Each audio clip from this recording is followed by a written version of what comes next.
బట్టి 2023వ సంవత్సరం ఈ చివరి పునరుద్ధాన దినమందు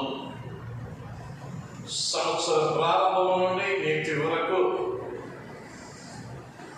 ప్రభువు తన కృపలో నన్ను భద్రపరుచుకుని నిరూపించిన విధానానికై మొదటిగా దేవాతి దేవునికి స్తుతులు చెల్లిస్తూ ఉన్నాను. హల్లెలూయా, హల్లెలూయా. ఈ సంవత్సర ప్రారంభంలో మనం ఎన్నో నిర్ణయాలు తీసుకొని ఉంటాం. లేదా ఈ విధంగా జీవించాలి, ఈ నూతన సంవత్సరంలో ఈ విధంగా ఎదగాలి, ఈ విధంగా బలపడాలి అనేటువంటి మాటలను మనం తీసుకొని ఉంటాం. అయితే వాటిలో ఎంత వరకు మనం ఉత్తీర్ణులమయ్యాం, పఠించగలిగాం అన్నది ఈ చివరి దినాన పరిశీలించుకోవాల్సిన ఉంటుందా. అయితే కీర్తనకారుడైన దావీదు ఒక చక్కని మాట 51వ కీర్తన 10వ వచనంలో ఈ విధంగా మాట్లాడుతూ ఉన్నాడు. నా యందు శుద్ధ హృదయము కలుగచేయుము, నా అంతరంగములో స్థిరమైన మనస్సును నూతనముగా పుట్టించును. దేవునానికి మహిమ కలుగును గాక. హల్లెలూయా. కీర్తనకారుడు అంటారు, అయ్యా నా యందు శుద్ధ హృదయం కలుగచేయి, నా అంతరంగములో స్థిరమైన మనస్సు నూతనంగా పుట్టించు. మనస్సు ఎలా ఉండాలని ఆశపడుతున్నాడయ్యా కీర్తనకారుడు అంటే అది స్థిరమైనదిగా ఉండాలి.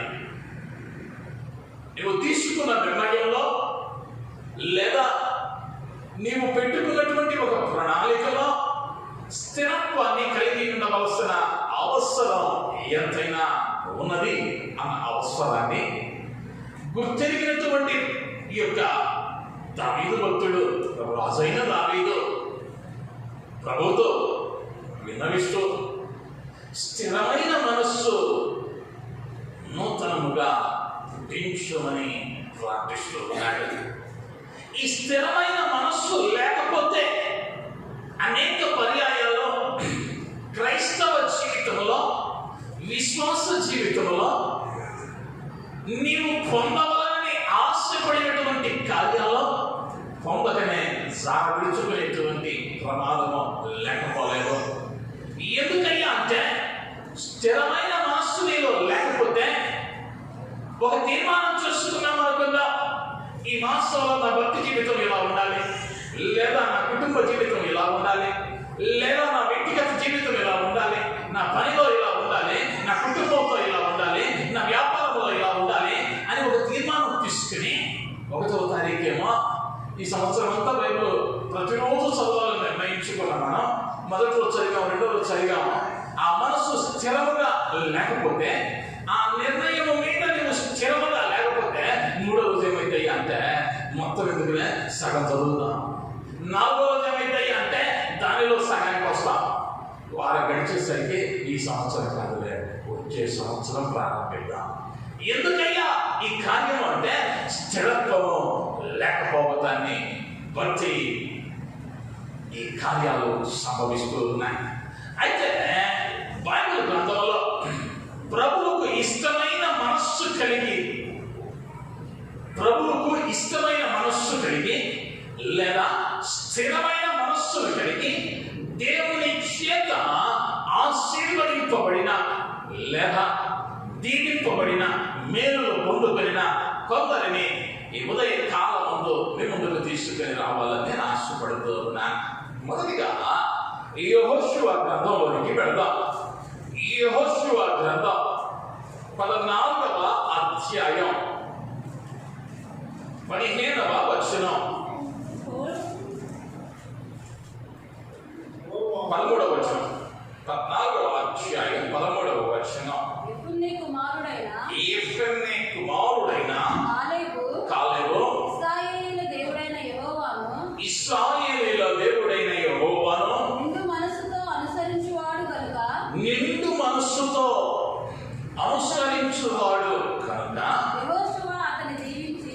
యెహోషువ అతనిని దీవించి అతనికి హెబ్రోనును స్వాస్థ్యముగా ఇచ్చెను.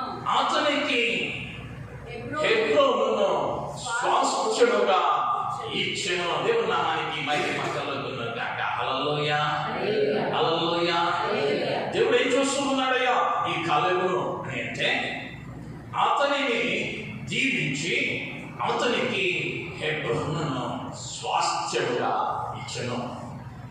ఈ కాలేబు మనం తెలుసుకోవలసిన అవసరం ఎంతైనా ఉంటున్నది.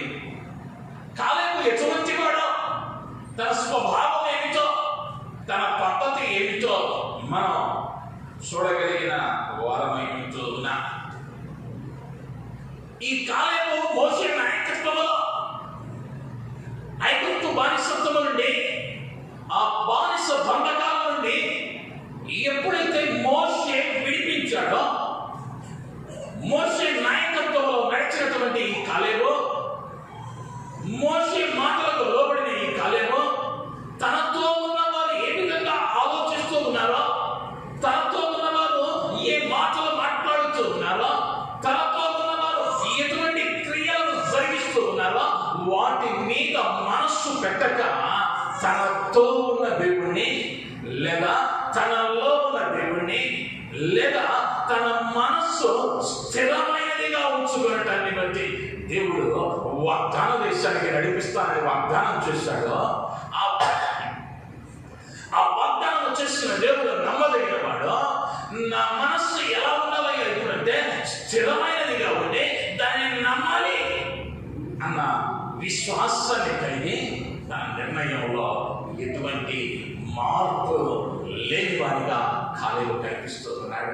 కాలేబుతో పాటు మరి ఒక 11 మంది ఈ యొక్క కనాను దేశాన్ని వెను చూడటానికి వెళ్ళిన వారి జాబితాలో ఉన్నారు.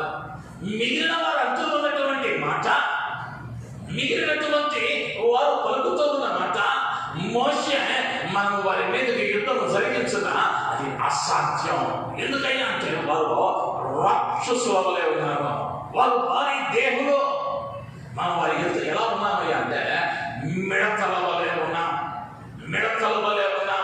ఇతరుల దృష్టికి వారు ఎలా కనిపించాలి అంటే రాక్షసుల వలె కనిపించారు, జయించలేము అన్నట్టు కనిపించారు. కానీ కాలేబుకి ఎలా కనిపిస్తూ ఉన్నారయ్యా వారు అంటే మోషే వారిని మనమున్న జనాంగముతోనే వెళ్ళి జయించగలము అన్న మాటలు కాలేబు మాట్లాడుతూ ఉన్నాడు. హల్లెలూయా, హల్లెలూయా.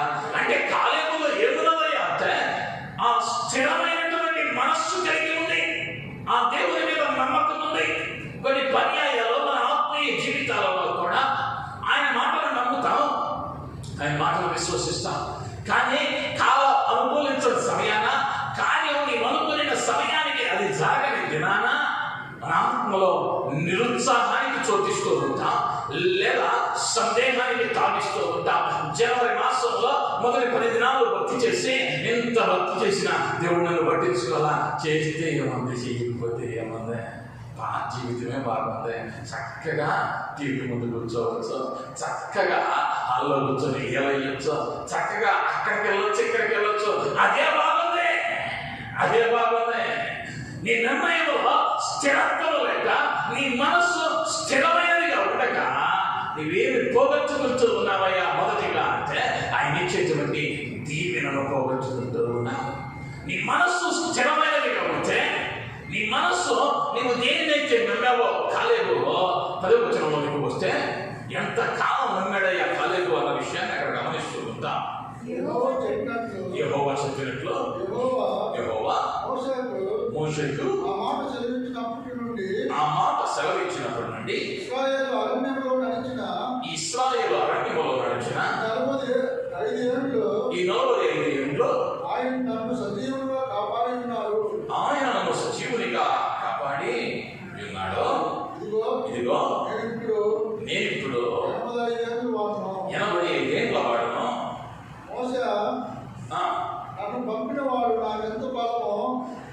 మోషే నన్ను పంపిన నాడు నాకెంత బలమో, నేటి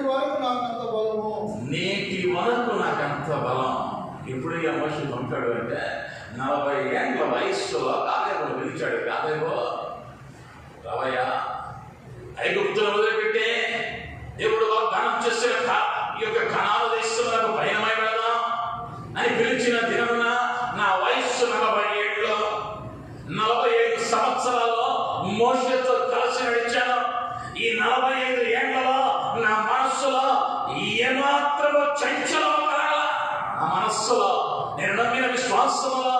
నేను తీసుకున్న తీర్మానంలో నేను చెదరిపోలా. దానివల్ల ఏమైందయ్యా అంటే 40లో ఏ ఉత్సాహం ఉందో, 40లో ఏ ఆరోగ్యం ఉందో, ఇప్పుడు 55 అయినా నా శక్తి అలానే ఉంది. నా శక్తి అలానే ఉంది. దేవుని నామానికి మహిమ కలుగునుగాక. హల్లెలూయా, హల్లెలూయా. దేవుడు కాలేబును ఆశీర్వదించడానికి, హెబ్రోనును స్వాస్థ్యముగా ఇవ్వడానికి, పాలు తేనెలు ప్రవహించేటువంటి దేశంలో అడుగు పెట్టిన ధన్యతను కాలేబు దేవుడు ఇచ్చాడు. ఎందుకయ్యా అంటే 45 ఏళ్ళు గడుస్తూ ఉన్నా ఎక్కడ విశ్వాస జీవితంలో చలించిన వాడు కాదు, ఎక్కడ దేవుడిని శంకించిన వాడు కాదు, ఎక్కడ తన బాధ్యతను మరచి అయ్యా తోటి వారందరూ లేదా మెజారిటీ సభ్యులు ఇది సాధ్యం కాదంటా ఉన్నానే, వారికి వ్యతిరేకంగా నేను మాట్లాడితే నేనేమైనా తప్పుడు వాడు అయిపోతానేమో, నాకన్నా ఆ ఎదురున్నటువంటి జనాల్లో అయ్యా వారు భారీ దేవులు అంటా ఉన్నారే, వారు మాకంటే ఎక్కువ మంది ఉన్నారే, నేను ఒంటరి వాడనే, లేదా నాకు ఒక్కడే ఉన్నాడే యెహోషువ తోడా, నేనేమైపోతాను, మా ఇద్దరిని వాళ్ళ తిరస్కరిస్తే మా పరిస్థితి ఏంటి అని లాభ నష్టాలను సరిచూసుకోలేదు. కానీ దేవుని ఆత్మ కలిగినటువంటి లేదా దేవునిలో స్థిరమైన మనస్సు కలిగినటువంటి కాలేబు మోషే మనం వెళదాం, యుద్ధము ఆయనే చేస్తాడు, వారిని జయించుట సులువు అని చెబుతూ ఉన్నాడు. ఎప్పుడైనా నీ జీవితంలో ఆయన దీవెనలను చూడగలవు అని అంటే కాలేబు వలె నీవు స్థిరమైన మనస్సు కలిగి ఉండాలి. దేవుడు నీతో మాట్లాడా, దేవుడు వాగ్దానం చేశాడా, ఆ వాగ్దానము నీ జీవితంలో నెరవేరుస్తాడని నువ్వు నమ్మగలగాలి. నువ్వు నమ్మగలగాలి. నీ నమ్మకాన్ని ఒమ్ము చేయటానికి, నీ విశ్వాసాన్ని బలహీనపరచడానికి అపవాది అయినటువంటి వాడు అనేక కార్యాలను, అనేక ఆటంకాలను వాడు కలిగించేటువంటి వాడిగా అవుతూ ఉన్నాడు. పక్కింట అవుతుంది, లేదా ఎదురింట అవుతుంది, లేదా నీ తోటి వారు అంటారు అయ్యా ఇంత కాలంగా ప్రయత్నిస్తున్నావుగా, ఇంకా కాలేదుగా, ఇంకా కాలేదుగా, మందిరానికి వెళ్తున్నావుగా, ఉపయోగం ఏముంది? అనేక సందర్భాలలో నీ విశ్వాసంలో ఆ స్థిరత్వాన్ని లేదా నీవు తీసుకున్న ఆ యొక్క తీర్మానంలో ఆ స్థిరత్వాన్ని కోల్పోతూ ఉన్నదేమో. కీర్తనాకారుడు అడిగిన రీతిగా స్థిరమైన మనస్సు నూతనముగా నాలో పుట్టించునని ఈ దినాన నీవు తీర్మానం తీసుకోగలిగితే రాబోయే సంవత్సరంలో ఈరోజు రాత్రి మళ్ళా తీర్మానాలు తీసుకుంటా, మళ్ళా వాగ్దానాలు తీసుకుంటా, మళ్ళా నూతన కార్యాల కొరకు కనిపెడతా. నీవు కనిపెట్టబడుతూ ఉన్నటువంటి కార్యాలలో నీవు సఫలత చూడాలి అంటే, నీవు ఆశీర్వాదాన్ని మేలును స్వతంత్రించుకోవాలి అంటే అడగవలసింది అయ్యా స్థిరమైన మనస్సు నాలో నూతనంగా పుట్టించు. నేను ఏదైతే తీర్మానం తీసుకున్నానో దానిలో నష్టం వచ్చినా, దానిలో కష్టం వచ్చినా, దానిలో వేదన కలిగినా, దానిలో నేను స్థిరపడి ఉండటానికి, దానిలో నేను నిలక్షి ఉండటానికి కృప చూపించమని అడగగలిగితే రాబోయే సంవత్సరం ఆయన్ని ఆశీర్వదించే దేవునిగా, లేదా నీవు స్థిరమైన హృదయాన్ని కలిగి ఉంటే, స్థిరమైన మనస్సు కలిగి ఉంటే మొదటిగా ఆయన నీకు దీవెనలను కలుగచేసే దేవునిగా ఉంటున్నాడు. హల్లెలూయా, హల్లెలూయా. రెండవదిగా మనం గమనించగలిగితే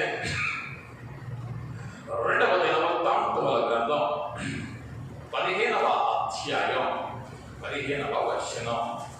దినవృత్తాంతముల 2వ గ్రంథం ఇలాగు ప్రమాణం చేయబడగా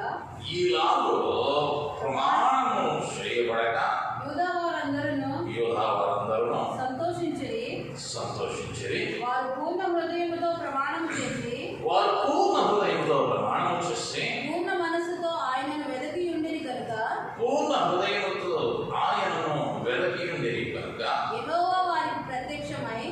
యెహోవా వారికి ప్రత్యక్షమై చుట్టూనున్న దేశస్థులతో యుద్ధములు లేకుండా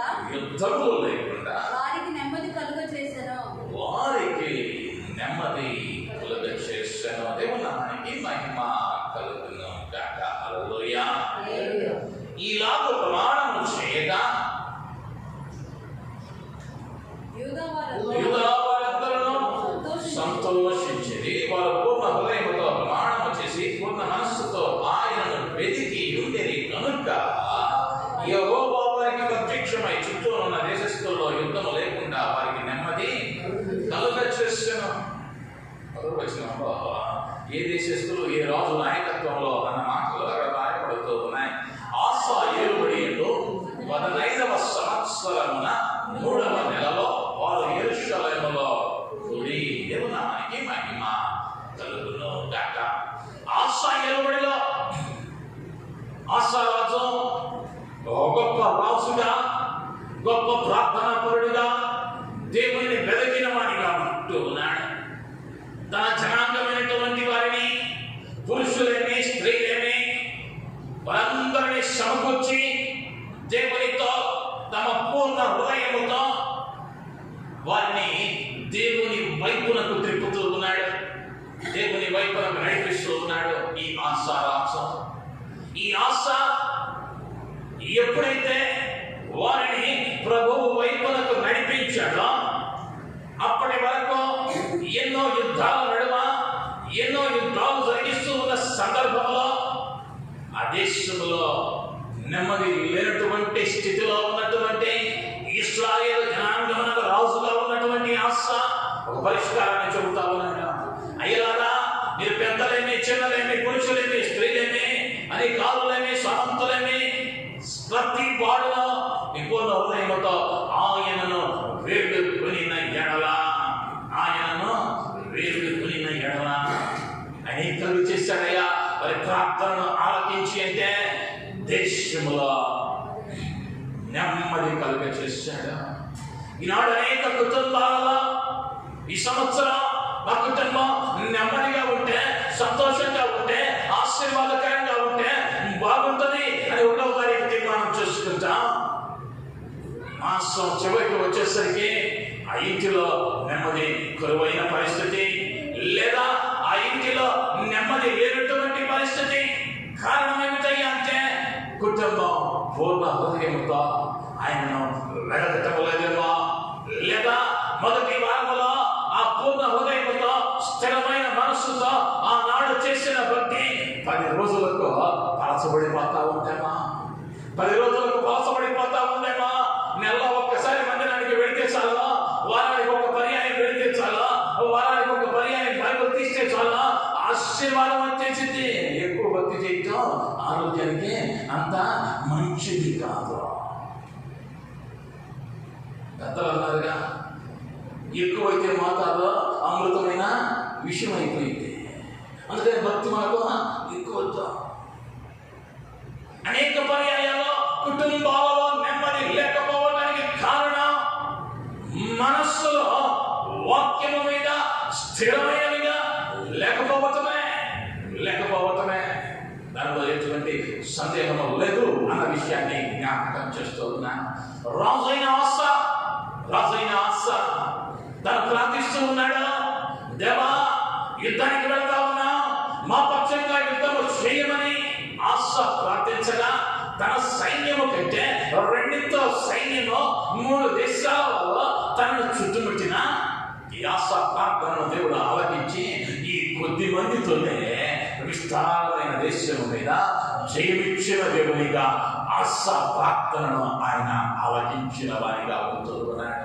కారణం ఏమిటయ్యా అంటే స్థిరమైన మనస్సు కలిగి ఉన్నాడు ఈ ఆసా, లేదా దేవుని మీద సంపూర్ణంగా అనుకునేటువంటి అనుభవంలో ఉన్నాడు. తన పూర్ణ హృదయంతో దేవుణ్ణి వెదకిన వానిగా ఉంటూ ఉన్నాడు. ఎప్పుడైతే అట్టి ప్రమాణము చేశావో దేశంలో దేవుడు నెమ్మదిని కలుగు చేసిన వానిగా ఉంటూ ఉన్నాడు. హల్లెలూయా. స్థిరమైన మనస్సు నువ్వు కలిగి ఉంటే, లేదా ఆయన మీద నీ మనస్సు ఉంటే స్థిరంగా, నీకు కలిగేటువంటి ఆశీర్వాదం ఏమిటయ్యా అంటే మొదటిగా ఆయన నిన్ను దీవించేటువంటి దేవునిగా ఉంటూ ఉన్నాడు. రెండవదిగా ఆయన నీకు నెమ్మదిని కలుగ చేసేవాడై ఉంటూ ఉన్నాడు. మూడవదిగా 2వ దినవృత్తాంతముల గ్రంథంలో 34వ అధ్యాయం, 2వ దినవృత్తాంతంలో 34వ అధ్యాయం 27వ వచనం.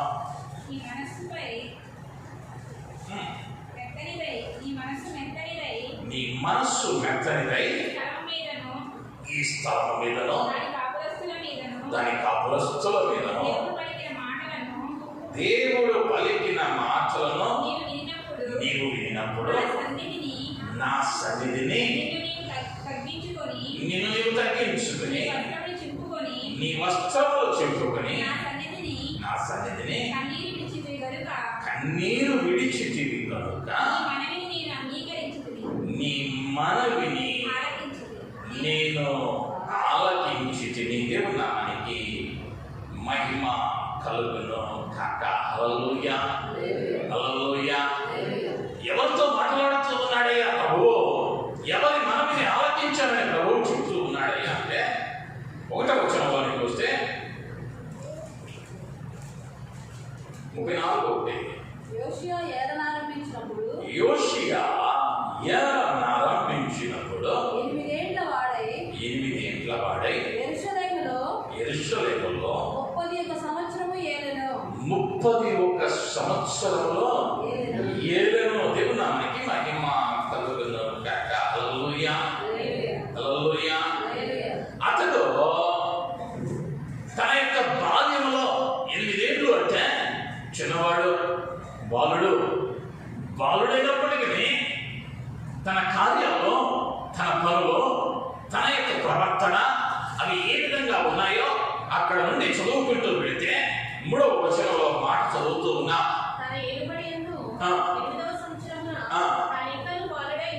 తాను ఇంకను బాలుడై ఉండగానే అతడు తన పితరుడైన దావీదు యొక్క దేవుని యొక్క విచారించుటకు కూడుకొనిన వాడై 12వ ఏట ఉన్నత స్థలములను దేవతా స్తంభములను పడగొట్టి చెక్కిన విగ్రహములను, పోత విగ్రహములను తీసివేసి యూదా దేశమును యెరూషలేమును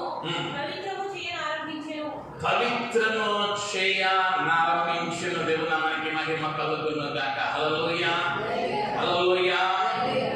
ఏమైందయ్యా అంటే యూదా దేశము, యెరూషలేము అపవిత్రపరచబడి ఉన్నాయి, లేదా దేవుని మందసములు ఉండవలసిన స్థలములో విగ్రహాలను నిలువ పెట్టారు, దేవతా స్తంభాలను నిలువ పెట్టారు, అపవిత్రమైన కార్యాలకు జీవితాలలో చోటిచ్చారు.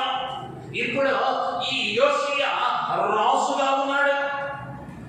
అయితే తన బాల్యంలో చిన్న వయస్సులో తాను రాజు అయినప్పటికీ లాభన స్థానం ఎంచక ఏదైతే సరి అయినదో, ఏదైతే తన పితరులు ఆచరించారో వాటిని జ్ఞాపకం చేసుకుంటూ తన పితరుడైన దావీదు జరిగించినట్లుగా భక్తిని మాత్రం తీసుకుంటా ఉన్నాడు. యెరూషలేములో, యూదా దేశములో పవిత్రము చేయనారంభించెను. అక్కడ నుంచి చదువుతా ఉంటా విగ్రహాలను పడగొడుతూ ఉన్నాడు, దేవునికి ఇష్టం లేని కార్యాలను నలిపివేస్తూ ఉన్నాడు, లేదా వాటిని కాల్చివేస్తూ ఉన్నాడు, వాటిని నాశనం చేస్తూ ఉన్నాడు. అనేక పర్యాయాలు దేవునిలో ఉన్నాం అని అనుకుంటూనే దేవునికి ఇష్టం లేనటువంటి కార్యాలను విగ్రహాలుగా చూసుకుని మాకు ఈ కావాలంటే రష్యా అంటా ఉన్నాడు. 8 ఏళ్ల వయస్సులో రాజ్యాన్ని ఏలటానికి వచ్చాడు. 8 ఏళ్లలో తన కార్యం ప్రారంభించాడు. అంటే 16 ఏళ్లకు, 16 ఏళ్ల యవనస్తుడు, 16 ఏళ్ల చిన్నవాడు. అయ్యో, వీళ్ళంతా విగ్రహాలు పూజిస్తూ ఉన్నారే, మీరంతా దీనిలో సంతోషిస్తూ ఉన్నారే, వీరిని ఇది చెయ్యొద్దు అంటే చిన్నవాడు నన్ను రాజుగా తీసేస్తారేమో, రాజ్యంలో వ్యతిరేకత వస్తుందేమో, నా స్థానం పోయిద్దేమో, నాకున్న విలువ పడిపోయిద్దేమో, నాకు వ్యతిరేకంగా ప్రజలు భూమి కొడతారేమో, ఈ భయాల్లో, ఈ ఆలోచనలో యోషియా సాతావివ్వలేదు. తను ఎవరిని మాత్రం చూశాడయ్యా అంటే తన దేవునికి మాత్రం నమ్మకమైన వారిగా ఉండాలని, తనకు ఎవరు ఎదురొచ్చినా, ఎవరు ఏమనుకున్నా, నా దేవుని స్థలాలు ఎలా ఉండాలి పవిత్రమైనవిగా ఉండాలని రాజీ పడనటువంటి వ్యక్తి, లేదా రాజీ పడని జీవితం జీవిస్తూ స్థిరమైన వాడిగా, దేవుడు స్థిరమైన భక్తిని కలిగి ఉండటాన్ని బట్టి అతని మనవి దేవుడు ఆలకించిన వారిగా ఉంటూ ఉన్నాడు. ఇది మన మనవులు ఆలకింపబడకపోవడానికి కారణం ఏమిటయ్యా అంటే రాజీ పడిపోతున్నా పద్ధతులతో, కాలంతో, లేదా ఆచారాలతో, అలవాట్లతో రాజీ పడిపోయి నీకన్నా వస్తుడైన వారిని మాదిరిగా పెట్టుకుని, లేదా పరిశుద్ధత లేని వారిని, పరిశుద్ధులు కాని వారిని మాదిరిగా పెట్టుకుని వాళ్ళు చేస్తా ఉన్నారుగా నేను చేస్తే తప్పింది, వాళ్ళు ఎంత ఉన్నారుగా మేము వెళ్తే తప్పింది. మోసం చేయటానికే ఆయన మానవుడు కాదు.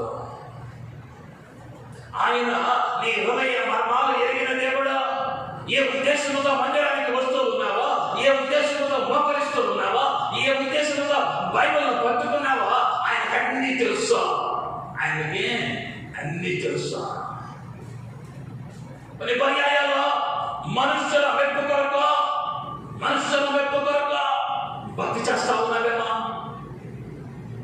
లేదా భక్తిని నిలుపుకుంటూ ఉన్నావేమో, లేదా ప్రార్థనలో, వాక్యంలో, భక్తి జీవితాన్నో, పరిశుద్ధ జీవితాన్నో చుట్టుపక్కల వాళ్ళు ఏమనుకుంటారో, అమ్మో ఇక్కడికి వెళ్ళకపోతే అందరూ వెళ్తా ఉన్నారుగా, నేను వెళ్ళకపోతే ఏదో ఒకటి అంటారు, ఎందుకులే అని సర్ది చెప్పుకుంటూ రాజీ పడిపోతా ఉన్నారు. యోషియా యొక్క మనవి ఆలకింపబడటానికి ప్రధానమైన కారణం తాను బాలుడై ఉన్నా ఎవరికి భయపడాలో నేర్చుకున్నాడు. ఎవరి ఎదుట నమ్మకమైన వాడిగా, ఎవరి మీద తన మనస్సు స్థిరమైనదిగా ఉండాలో నేర్చుకున్నాడు. ఎప్పుడైతే నేర్చుకున్నాడో తన ప్రార్థనను, తన మనవిని దేవుడు ఆలకిస్తూ ఉన్నాడు. నీ మనస్సు ఆయనలో స్థిరమైనదిగా ఉంటే, నీవు ఆయనలో నీ భక్తి స్థిరమైనదిగా, పరిస్థితులను బట్టియో, స్థలాన్ని బట్టియో, మందిరాన్ని బట్టియో, నీ ఇరుగు పొరుగు వారిని బట్టియో, ఆ స్థితిలో నీవు మానవి వారిగా స్థిరమైన విశ్వాసాన్ని నీవు కలిగి ఉంటే, స్థిరమైన మనస్సు నీవు కలిగి ఉంటే, మొదటిగా ఆయన జీవించే దేవుడు, రెండవదిగా నెమ్మదిని కలిగి చేసే దేవుడు, మూడవదిగా మనవిని ఆలకించు దేవుడై ఉన్నాడు. దేవుని నామానికి మహిమ కలుగును గాక. హల్లెలూయా, హల్లెలూయా. నాలుగవదిగా గమనిస్తే కీర్తన గ్రంథం 34వ అధ్యాయం 18వ వచనం. కీర్తనలో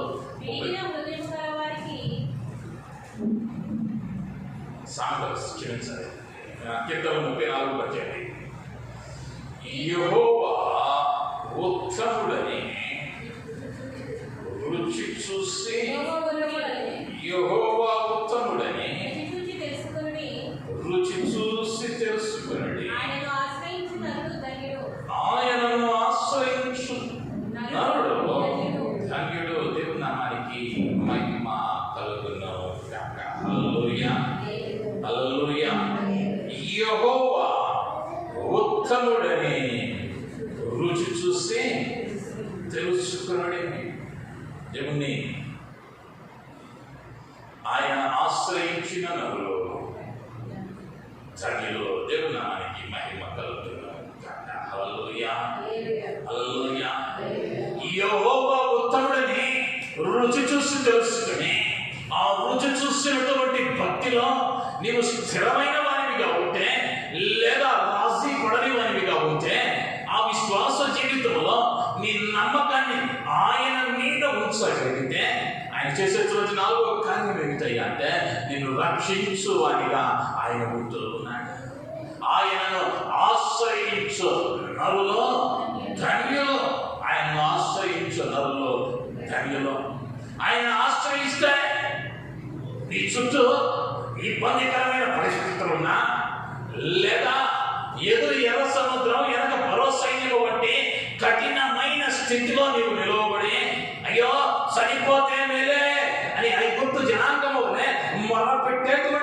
ఎక్కడైతే నడుమ నీవు ఉన్నా ఆయన నేను ఎలా రక్షిస్తాడయ్యా అంటే ఆ ఎర్ర సముద్రాన్ని కాయలుగా చేసి ఆరిన నేలన నిన్ను నడిపించి ఆయన నిన్ను రక్షించగలిగిన సమర్థుడు అని అనడంలో ఎటువంటి సందేహం లేదు అన్న విషయాన్ని నేను జ్ఞాపకం చేస్తూ ఉన్నాను. అనేక పర్యాయాలు మన మనస్సులు స్థిరమైనవిగా ఉండక, మన మనస్సుల్లో స్థిరమైన నిర్ణయాలు లేక,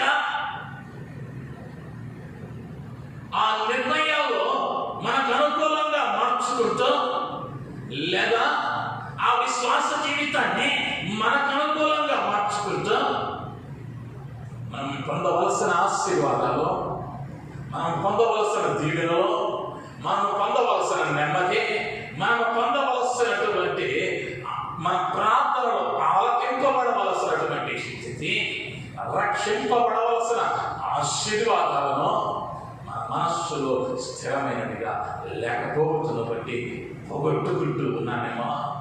ఈ సంవత్సరంలో నీ విశ్వాస జీవితంలో స్థిరత్వాన్ని కలిగి ఉన్నావా?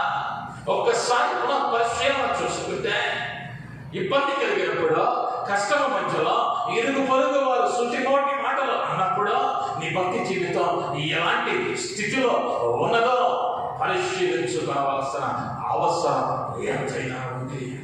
కీర్తనకారుడు అంటా ఉన్నాడు, అయ్యా స్థిరమైన మనస్సు నాలో తిరిగి నూతనంగా తిరిగి పుట్టించమన్నాడు. అంటే ఇంతకు ముందు ఉంది స్థిరమైన మనస్సు, ఇప్పుడు కొంచెం సడలిందే. నీవు కూడా నేను కూడా ఒకప్పుడు భక్తి పరులమే, కానీ అప్పుడప్పుడు అక్కడక్కడ ఆ భక్తి సడలిపోతూ ఉందేమో, ఆ భక్తి పక్కదారులు పడతా ఉందేమో, ఆ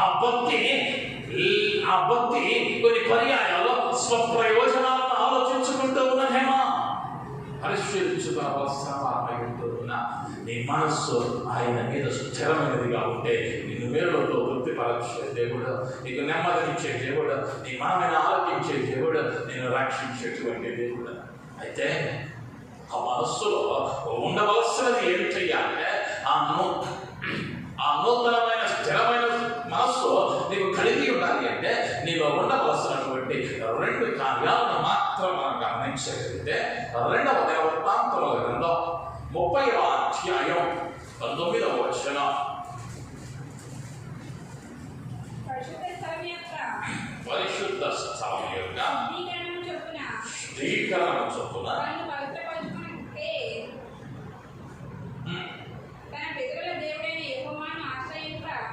తన పితరుల దేవుడైన యెహోవాను ఆశ్రయించ మనస్సు నిలుపుకొనిన ప్రతి వాని నిమిత్తము దయగలిగిన యెహోవా ప్రాయశ్చిత్తము చేయును కాక అని ప్రార్థించగా, యెహోవా హిజ్కియా చేసిన ప్రార్థనను అంగీకరించి జనులను స్వస్థపరచెను. దేవుని నామానికి మహిమ కలుగును కాక. హల్లెలూయా. 10వ వచనంలో నుంచి చివరి భాగాన్ని చదువుతూ ఉంటే, జనులలో చాలా మంది తమను తాము ప్రతిష్ఠించుకుంటే విధి విరుద్ధముగా పస్కాను భుజింపగా హిజ్కియా పరిశుద్ధ స్థలం యొక్క శుద్ధీకరణ చొప్పున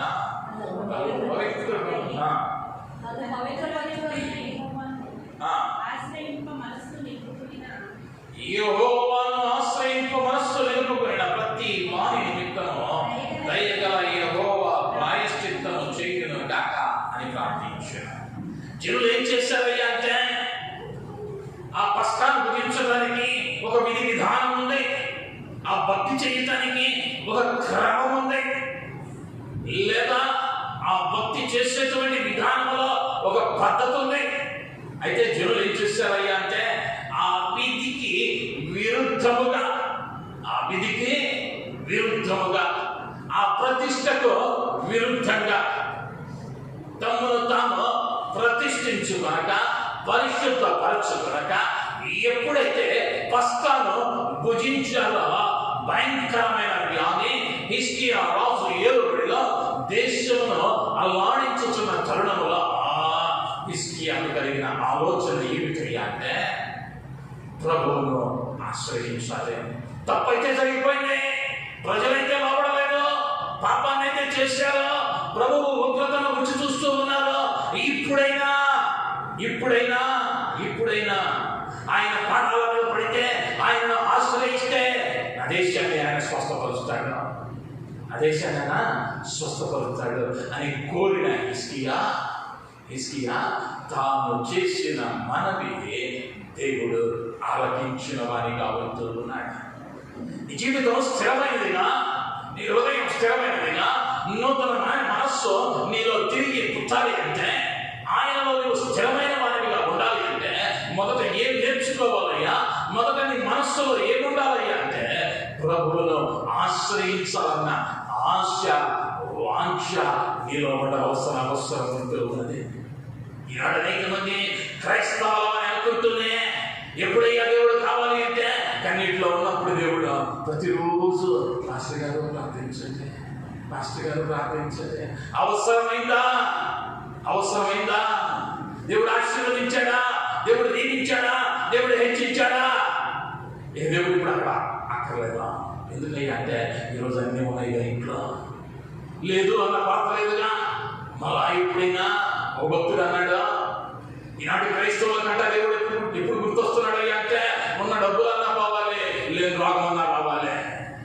ఉన్న డబ్బులన్నా పోతే అయ్యా మా మూలపడి స్థితి మాకు తిరిగి దయచేయమని కన్నీటి ప్రార్థన, ఉపవాస ప్రార్థన.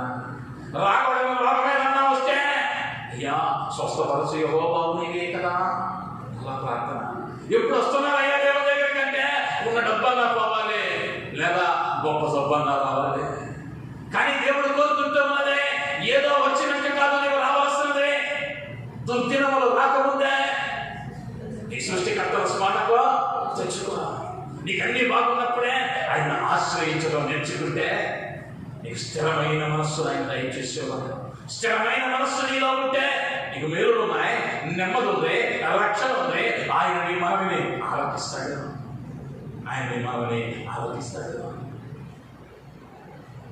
నీ జీవితంలో ఆయనను ఆశ్రయించగలుగుతూ ఉన్నామా? కొన్ని పర్యాయాలు ఆశ్రయిస్తాము, కానీ అన్ని ప్రయత్నాలు చేస్తాం, అన్ని చోట్లకు వెళ్తాం, ఆఖరణ వస్తాం. అయ్యా నీ చేశానయ్యా, గాల్లో దీపం పెట్టి దేవుడే దిక్కంటే ఎట్టండి, మన ప్రయత్నాలు మనం చేయాలి కదా.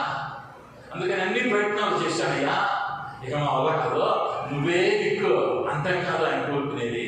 మొదటిగా ఆయన నీ పని అప్పగించాలి.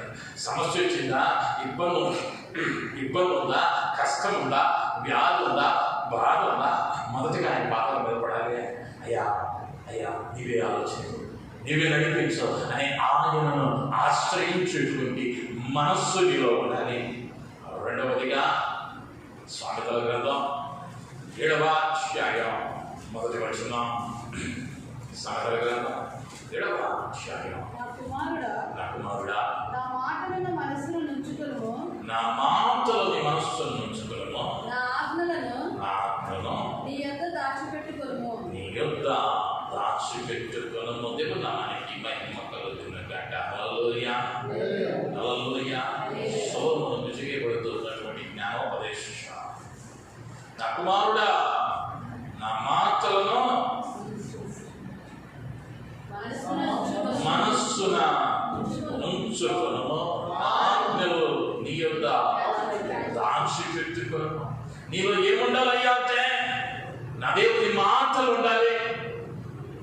నీలో ఏం దాచిపెట్టుకోవాలయ్యా అంటే ఆయన ఆజ్ఞలను దాచిపెట్టుకోవాలి. ఆయన మాట, ఆయన ఆజ్ఞ నీ జీవితంలో ఎప్పుడైతే ఉంటుందో, నీవు ఒకవేళ ఆ స్థిరత్వాన్ని, విశ్వాసంలో ఆ స్థితిని కోల్పోతూ ఉన్న సమయంలో ఆయన మాట, ఆయన ఆజ్ఞ నిన్ను సరిచేసేదిగా ఉంటున్నది.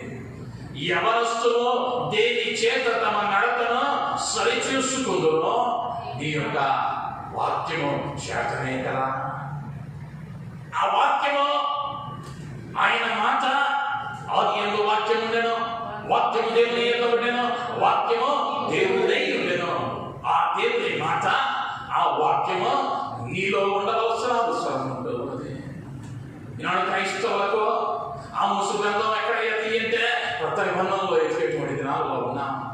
కానీ కానీ కానీ ఎవరు పోయామంటే మా తాతగారు పాస్టర్ అండి, మా తండ్రి గారు పాస్టర్ అండి, మా కుటుంబం అంతా సేవలో ఉన్నామండి. కానీ ఆమోసు గ్రంథం ఆడడం మాకు తెలియదు. ఎందుకయ్యా అంటే మన దేవుడిగా మనవాడిగా పిలిచినప్పుడు వల్ల వస్తాడులే. కానీ నీలో ఏది ఉండాలో తెలుసుకోవలసిన అవసరం ఉంటుంది. అందుకే అందరూ తిట్టుకున్నా లేదా అందరూ ఇష్టం లేకపోయినా కొన్ని పర్యాయాలు కఠినంగానే నా మాటలు ఉంటూ ఉంటాయి. ఆయన వాక్యం నీలో లేక, ఆయన ఆజ్ఞలు నీలో లేకపోయినట్లయితే ఆ విశ్వాస జీవితంలో స్థిరత్వాన్ని నువ్వు కలిగి ఉండలేవు. అందుకని కీర్తనకారుడు చక్కని మాటలు మాట్లాడతాడు ఆయన వాక్యాన్ని గురించి. అయ్యా నీ వాక్యం నా పాదాలకు దీపం. చీకటిలో వెళుతూ ఉంటే ఆ మాటలు నాకేమిస్తూ ఉన్నాయి అంటే నువ్వు వెలుగునిస్తా ఉన్నాయి, నా త్రోవకు వెలుగునిస్తా ఉన్నాయి. గడాంధకారములో ఎవరో నేను సంచరించినను ఏ అపాయమునకు భయపడను. ఎందుకయ్యా అంటే నీవు నాకు తోడై ఉన్నావు. నీ వాక్యము నాకు దొరకగా కొవ్వు మెదడు నాకు దొరికినట్లు నేను సంతోషించింది. చుంటి తేనె దారుల కన్నా నీ వాక్యము మధురమైనది. పోలిక ఉన్నతమైన వాటితో, శ్రేష్టమైన వాటితో పోల్చుకుంటూ ఉన్నాడు. అయితే నీ జీవితంలో ఏదో అన్ని చోట్ల వినిపిస్తూ ఉంది కదా అని అలక్ష్యం చేస్తా ఉన్నావేమో, దాన్ని జాగ్రత్త. అలక్ష్యం చేస్తూ ఉన్నావేమో, జాగ్రత్త. దేవునికి కావాల్సిందే నీవు త్యాగం చూసే దగ్గర రావటం ఆయన ఇష్టపడేటువంటి వాడు. త్యాగంతో కూడిన భక్తి కావాలి. ఏదో ఖాళీ ఉన్నప్పుడు ప్రార్థన, సమయం ఉంటే మందిరం, లేదా అన్ని కలిసి వస్తే కాసేపు కాలక్షేపానికి, కాసేపు ముచ్చటాడుకోవడానికి కాదు మందిరం.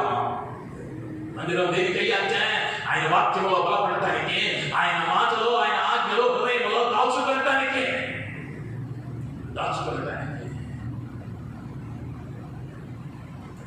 అయితే మనలో ఆయన మాటలు ఉన్నాయా, ఆయన ఆజ్ఞలు ఉన్నాయా పరిశీలించుకోవాలి.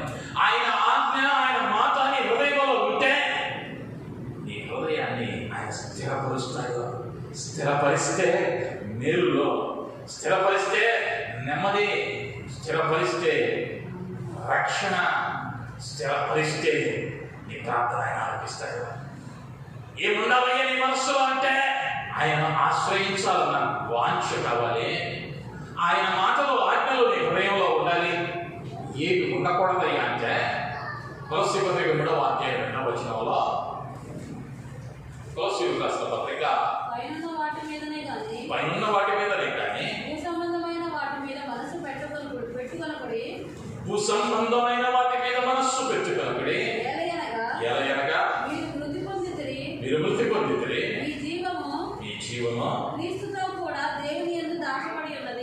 క్రీస్తుతో కూడా దేవుని యందు దాచబడి ఉన్నది. దేవుని నామానికి మహిమ కలుగునుగాక. హల్లెలూయా. పైనున్న వాటి మీదే కానీ భూ సంబంధమైన వాటి మీద మనస్సు పెట్టుకొనకుడి. నీ మనస్సు ఎక్కడ ఉండకూడదయ్యా అంటే భూ సంబంధమైన వాటి మీద.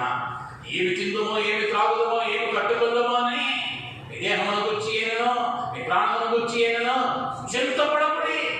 దేవుడే చెప్పాడు యేసుక్రీస్తు. కానీ ఈ మట్టి దేహం కొరకు, ఏమి మోసుకెళ్ళలేని ఈ దేహం కొరకు మనం పాడేటువంటి పాటలు అంతెంత కాదా వర్ణించలేము. ఈ యొక్క శరీరాన్ని కాపాడుకోవాలని ఎన్నో ప్రయాసలు పడుతూ ఉంటాం. లేదా ఈ సమాజంలో గౌరవంగా బ్రతకాలని, హెచ్చించబడాలని, ఆస్తులు సంపాదించాలని, ఈ లోకంలో మా ఇరుగు పొరుగు వారి కంటే మా వాళ్ళందరూ నేనే పైన ఉండాలంటే దాని కొరకు ఏమైనా చేస్తాం, ఏదైనా చేస్తాం. కానీ తెలుసుకోలేకపోతున్నది ఏంటి అంటే నీ మనస్సు భూ సంబంధమైన వాటి మీద కాక పర సంబంధమైన దేవుని మీద స్థిరముగా నిలవబడగలిగితే ఒకరిని హెచ్చించుట, ఒకరిని తగ్గించుట ఆయన వశమై ఉంటుంది. ఆ సత్యాన్ని ఈ లోకం తెలుసుకోలేక ఎక్కడ తెలిపిస్తూ వస్తుంది అని మాయలో పడి మోసపోయేటువంటి మాయాలోకంలో మనుషులు బతికేస్తూ ఉన్నా. ఆయన మీద నీ మనస్సు నిలపగలిగితే, ఆ పర సంబంధమైన వాటి కొరకు నీవు ప్రయాసపడగలిగితే, ఆ నిత్య రాజ్యంలో నీకంటూ ఒక చోటు సంపాదించుకునడానికి ఈ లోకంలో నిన్ను నీవు నలుగుపట్టగలిగినట్లయితే, ఈ లోకంలో వాటిని పౌలు వలె పెంటతో సమానముగా ఎంచగలిగినట్లయితే, ఈ లోకంలో వాటి కొరకు కాక ఆ పరసంబంధమైన వాటి కొరకు ప్రయాసపడటం నేర్చుకోగలిగినట్లయితే నీ జీవితం స్థిరపరచబడింది. నీ జీవితంలో ఏముండకూడదు అంటే భూ సంబంధమైన కార్యాలు ఉండకూడదు. తిండి కొరకు, బట్ట కొరకు, లేదా వస్తువు ఉన్నటువంటి కొద్ది డబ్బు కొరకు దేవుని ప్రక్కన పెట్టడం నేర్చుకున్నావా? పతనమైపోయావన్న విషయాన్ని జ్ఞాపకం చూసుకో. నీ జీవితంలో ముఖ్యత్వం దేనికి ఇవ్వాలి అంటే నిన్ను పరమునకు చేర్చగలిగినటువంటి ఆయనకు మాత్రమే ఇవ్వటం నువ్వు నేర్చుకుంటే నీ జీవితాన్ని, నీకు స్థిరమైన మనస్సు ఆయన నూతనంగా పుట్టిస్తాడు. ఆ నూతన మనస్సు నీలో కలిగితే మెరులు వస్తాయి, నెమ్మది కలుగుతుంది. నీ మనవిని ఆయన ఆలకిస్తాడు, నిన్ను రక్షిస్తాడు. నీ మనస్సులో ఏముండాలయ్యా అంటే నిత్యము ఆయన ఆశ్రయించాలన్న వాంఛ నీలో ఉండాలి. ఆయన వాక్కు, ఆయన ఆజ్ఞ నీలో ఉండాలి. ఏం ఉండకూడదయ్యా అంటే భూ సంబంధమైన కార్యాలు, లేదా శరీర కార్యాలు అని చెప్పబడినవి, లేదా చెడుతనము, ఆయనకు ఆయాసమైన కార్యములు నీలో లేకపోయినట్లయితే కీర్తనాకారుడు ప్రార్థించిన రీతిగా యా స్థిరమైన మనస్సు నాలో నూతనముగా పుట్టించు. ఈ దినాన్ని వాడగలిగితే ఆయన రాబోయే సంవత్సరంలో నీకు స్థిరమైన మనస్సును కలిగి చేసి దీవెనల చేత, మేలుల చేత ఆయనను తృప్తిపరుస్తూ నీ సరిహద్దులలో నెమ్మదిని కలిగచేసి ఒక గొప్ప రక్షణ కవచాన్ని నీకు తోడుగా ఉంచి ఆయన నిన్ను ఆశీర్వదించువాడైనట్టు లేదా నేను నువ్వు పరిశీలించుకుంటూ నీ హృదయంలో స్థిరమైన మనస్సును కలిగి ఉన్నావా? స్థిరమైన భక్తిని చేస్తూ ఉన్నావా? లేకపోతే ఈరోజు ఒక తీర్మానం చూసుకొని ఆయనకు అప్పగించుకుంటూ చిన్న ప్రార్థన చేసుకుందా. కృప కలిగిన మా తండ్రికి వందనాలు, స్తుతులు, స్తోత్రాలు. వ్యాఖ్యానాకారుడు మాట్లాడిన వేట అయా స్థిరమైన మనస్సు నాలో నూతనంగా పుట్టింపుమని రీతిగా స్థిరమైన మనస్సుని మీద నిలిపినటువంటి భక్తుల జీవితాలను అయా మేలులతో నింపావు, నెమ్మదిని కలుగ చేశావు, వారి ప్రార్థనను ఆలకించావు, వారి మనవిని ఆలకించావు, వారికి రక్షణను కలిగించావు, నీవు రక్షించావు. నీకు వందనాలు అయా. వేటి మీద మా మనస్సు ఉంచాలో, వేటి ఎందు స్థిరులమై ఉండాలో, మా మనస్సులో ఉండవలసినవేమిటో నీవు మాట్లాడావు. నీకు వందనాలు. నిత్యము నిన్ను ఆశ్రయించాలన్న ఆశ, వాంఛ అయా నీ ఆజ్ఞలు, నీ మాటలు అయా మా హృదయాలలో ఉంచుకునేటువంటి ధన్యత మొదలైంది అయా. ఉండకూడనటువంటి అయా లోక సంబంధమైన కార్యాలు నాలో ఉండకూడనట్లు నీ కృపను దయచేసి చేకూర్చిన ప్రతి బిడ్డ అయా స్థిరమైన మనసు బిడ్డలో నూతనంగా పుట్టించి నీ ఆశీర్వాదాల చేత బిడ్డను తృప్తిపరుస్తున్నాయి. యేసు నామములో అడుగుతున్నాను తండ్రి.